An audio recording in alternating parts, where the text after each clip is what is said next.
नमस्कार मंडळी, श्री स्वामी समर्थ. स्वागत आहे तुमचं माझ्या या चॅनलवर.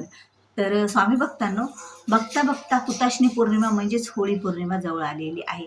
आता होळी पौर्णिमा इतका महत्त्वाचा दिवस आहे ना, की आपल्या जीवनातील ज्या काही अडचणी, समस्या, जे काही आपल्या जीवनामध्ये जे काही वाईट दोष असतील, त्या वाईट दोष, नजरबाधा, नजरदोष, वास्तुदोष या सर्वच गोष्टी दूर करण्यासाठी होळीचा दिवस अत्यंत महत्त्वाचा मानला जातो. म्हणून तर होळीच्या दिवशी काही छोटे उपाय केले तर याचा फायदा सुद्धा आपल्याला खूप पटीने होत असतो. बघा, काही उपाय आपण करतो पण ते जमिनीवरच राहतात.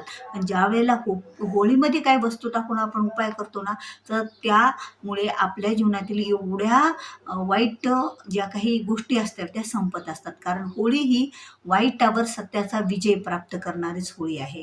त्यामुळे तर होळी ही योग्य वेळीच साजरी केली जाते. मग आता यावर्षी 2026 मध्ये होळी ही 2 मार्चला आलेली आहे आणि वार सोमवार असणार आहे. तर 2 तारखेला होळी म्हणजे पौर्णिमा 2 तारखेला आणि एक पौर्णिमा 3 तारखेला आलेली आहे.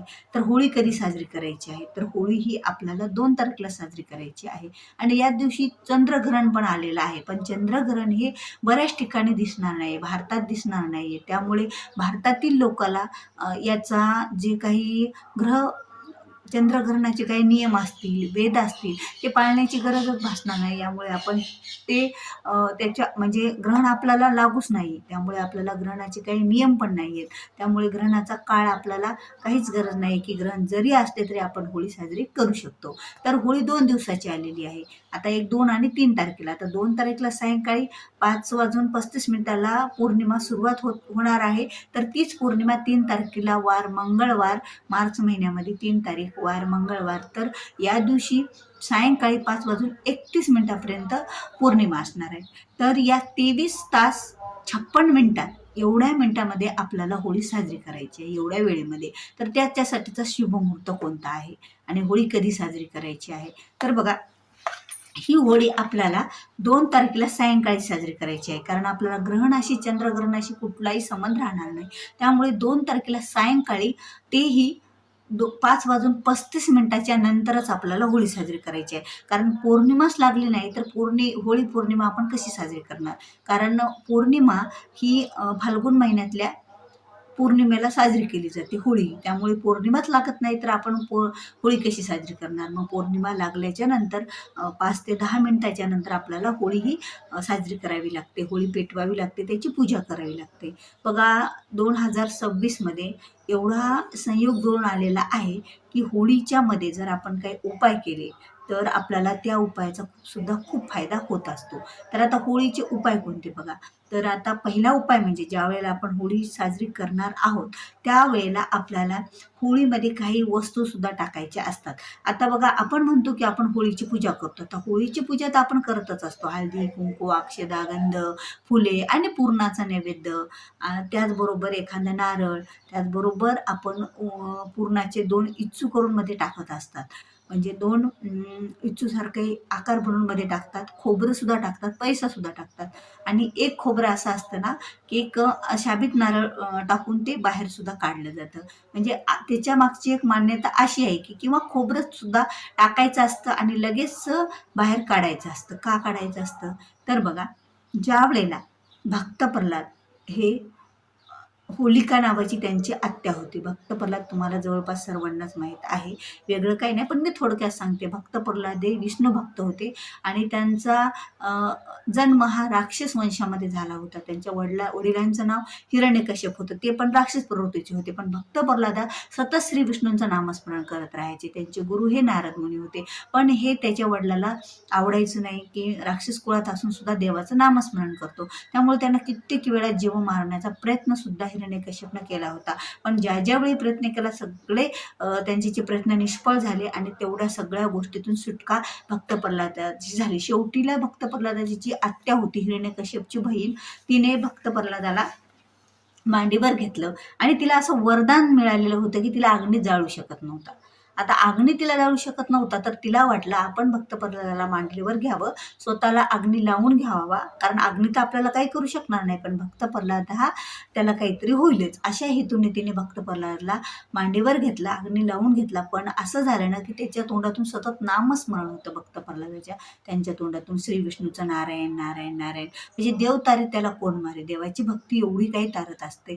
त्यामुळेच तर मग ती आजी होलिका नावाची त्यांची आत्या होती, ती जळून भस्म झाली. आणि त्यातला जो भक्त प्रल्हाद आहे त्याला कशाची आणि त्याच्या केसाला सुद्धा धक्का लागला नाही, एवढं नामस्मरणामध्ये महत्त्व आहे.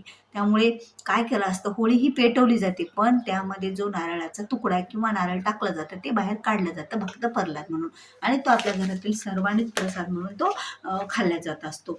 अशी ही होळी जळाली आणि त्यातलं जे नारळ आहे ते आपण बाहेर काढलं, ते नारळाचा तुकडा बाहेर काढला, म्हणजे भक्त प्रल्हादांना बाहेर काढला, असा त्याचा एक मान्यता असते. आता दुसरी गोष्ट म्हणजे या होळीमध्ये काय वस्तू टाकाव्या.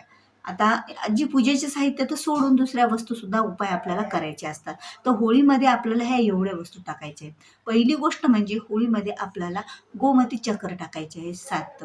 तर गोमती 7 चक्र जर ज्या वेळेला आपण होळी टाकतो त्यावेळेला आपल्या घराची प्रगती होत असते, आपल्याला लक्ष्मी प्राप्ती होत असते. हा लक्ष्मी प्राप्तीचा उपाय आहे.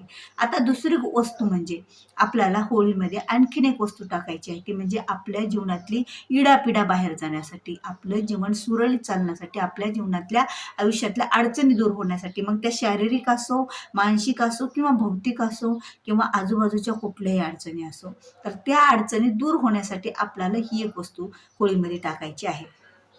तर ती वस्तू कोणती आहे तर बघा, ती वस्तू म्हणजे आपल्याला त्या वस्तू टाकण्यासाठी एक तयार करण्यासाठीच ती वस्तू बघा, एक काळा चौकणी कापड लागणार आहे आपल्या तळहात एवढा. आता जो कोणी हा उपाय करणार आहे, होळीच्या दिवशी वस्तू टाकणार आहे, त्याला आपल्या जो करणार आहे त्याच्या तळहाता एवढं चौकणी असं काळा कपडा, अखंड काळा कपडा, त्यावर कुठलीही रेष नाही, दुसऱ्या कलरची काही नाही, अखंड काळा रंग, जसा काळा बोर्ड असतो ना तसा काळ्या रंगाचा कपडा.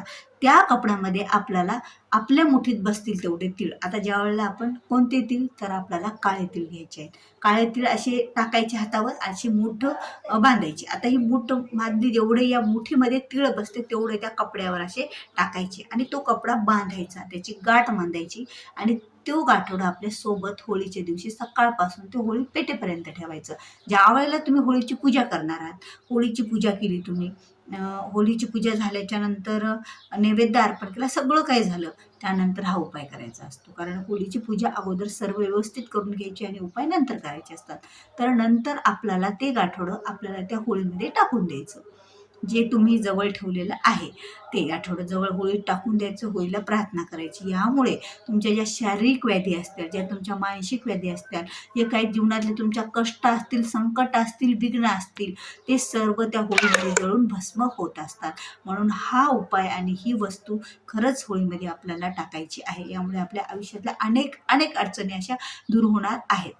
तर एक महत्त्वाची गोष्ट, हे टाकल्याच्या नंतर होळीला मुजरा करायचा आणि मागे परतून बघायचं नाही. आता तुम्ही होळी सार्वजनिक ठिकाणी आहे तिथे नेऊन टाकलात तुम्ही, किंवा तुमच्या दारात आहे कुठेतरी होळी पेटवलेली आहे तिथे तुम्ही टाकल्या, पण होळी टाकल्याच्या नंतर पाठीमागे बघायचं नाही, सरळ आपल्या घरामध्ये यायचं असतं. हा एक नियम आपल्याला पाळायचा आहे. बघा, यामुळे काय होतं, ज्या वेळेला दिवसभर तुमच्यासोबत हे काळा कपडा चौकणी आणि काळे तीळ राहतील, तर हे काळे तीळ वाईट ऊर्जावर मात करण्यासाठी खूप महत्त्वाचे असतात. त्यामुळे आपल्या शरीरात किंवा आपली जी निगेटिव्ह ऊर्जा आहे ती पूर्ण निघून जाते त्या तिळामध्ये आणि ती होळीत भस्म होते. कारण होळी ही वाईटच गोष्टी जाळून टाकणारी आहे आणि चांगल्या गोष्टी ही आपल्याला त्याचं फळ चांगलं देणारीच आहे. म्हणजे वाईटावर सत्याचा विजय होणारी अशी ही होळी असते, थोडक्यामध्ये सांगायचं म्हटलं तर. तर ह्या 2 वस्तू आवर्जून आपल्याला होळीमध्ये टाकायच्याच आहेत. वस्तू टाकायचे, एक म्हणजे गोमती 7 चक्र लक्ष्मी प्राप्तीसाठी, आणि आपले इडापिडा ह्या सर्व गोष्टी, जीवनातल्या अडचणी, समस्या, संकटे यांचं निवारण होण्यासाठी आपल्याला ग्रहदोष निवारण, ग्रहबाधा निवारण, नजरबाधा, नजरदोष बरंच काही आपल्याला लागलेलं असते. यामुळे आपल्या बऱ्याचदा गोष्टी होत नसतात आयुष्यामध्ये चांगल्या. बऱ्याच ठिकाणी विवाहसंबंधीचे प्रश्न असो, नोकरीविषयीचे प्रश्न असो, ह्या बऱ्याच प्रश्नांचं निवारण करण्यासाठी आपल्याला हा उपाय करायचा आहे. होळीमध्ये ही एक वस्तू टाकायची आहे. तर ही वस्तू टाकायची आणि पाठीमागे बघायचं नाही. तुमच्या लक्षात आलंच असेल असं मी गृहीत. हा व्हिडिओ आवडला असेल तर व्हिडिओला नक्कीच एक लाईक करा. तुमच्या त्यांच्या जीवनात खूप अडचणी आहेत. आता जवळपास 90% लोकांच्या जीवनात अडचणी ह्या थोड्याफार राहतातच आणि यामुळे ह्या अडचणीत जाण्यासाठी आपण जवळपास सर्वांनीच हा उपाय केला तरी चालतो. अगदी घरातली सर्व व्यक्तीने हा उपाय केला तरी चालतो, लहानापासून मोठ्यापर्यंत. आपल्या हातानेच ते गाठोडं आपल्याला बांधलेलं असतं ना, ते टाकायचं असतं. आणखीन एकदा मी तुम्हाला सांगते. तर अशा प्रकारे आपल्याला उपाय करायचा आहे, जीवनातल्या अडचणी संपवायच्या आहेत आणि खरंच जीवनातल्या अडचणी, जीवनात चांगलं होण्यासाठी, आयुष्य चांगलं घडण्यासाठी हा होळीचा दिवस अतिशय महत्त्वाचा मानला जातो आणि त्याचं सोनं करायचं आहे आपल्याला त्या होळीच्या दिवसाचं. कारण वर्षभर ही संधी आपल्याला नाही, वर्षातून एकदाच येणारी ही संधी आहे की स्वतःच्या हाताने आपल्या ज्या अडचणी, जे काही दुःख, संकट, विघ्न, जे काही नजरबाधा, नजर दोष आहे ते सगळं होळीत भस्म होऊन जाईल आणि आपल्या जीवनाचा सोनं होईल. आपल्या आयुष्यामध्ये चांगले दिवस यायला सुरुवात होईल. तर तुमच्या जवळपासच्या व्यक्तीला नक्कीच हा व्हिडिओ शेअर करा. तुमचा मित्रपरिवार असो, तुमच्या आवडीचे व्यक्ती असो, त्यांना व्हिडिओ शेअर करा, जेणेकरून त्यांना सुद्धा त्याविषयीची माहिती होईल आणि ते सुद्धा हे उपाय करतील. तुम्हाला स्वतःला करून दुसऱ्यांना सुद्धा, जर आपण बघा एखादं पुण्याचं काम असतं, ते जर खूप जणांना सांगितलं तर आपलं सुद्धा 10% पुण्य आहे तिथे नक्कीच वाढत असतं. तर व्हिडिओ आवडला असेल तर लाईक करा, शेअर करा. चॅनलवर नवीन आहात, अद्याप चॅनलला सबस्क्राईब केलेलं नसेल तरच तुम्ही चॅनलच्या सबस्क्राईबचं बटन दाबा, म्हणजे तुम्ही माझं चॅनल सबस्क्राईब केल्याच्यानंतर तुम्हाला त्याच्यावर तुमचं नोटिफिकेशन, ज्यावेळेला मी एखादा व्हिडिओ माझ्या चॅनलवर अपलोड करेल त्यावेळेला त्याचं नोटिफिकेशन हे तुम्हाला मिळेल आणि तुम्ही माझा एकही वास्तू टिप्स विषयीचा व्हिडिओ हा मिस करणार नाही. तर भेटूया पुन्हा अशाच एका नवीन माहितीपूर्ण व्हिडिओसोबत. तोपर्यंत श्री स्वामी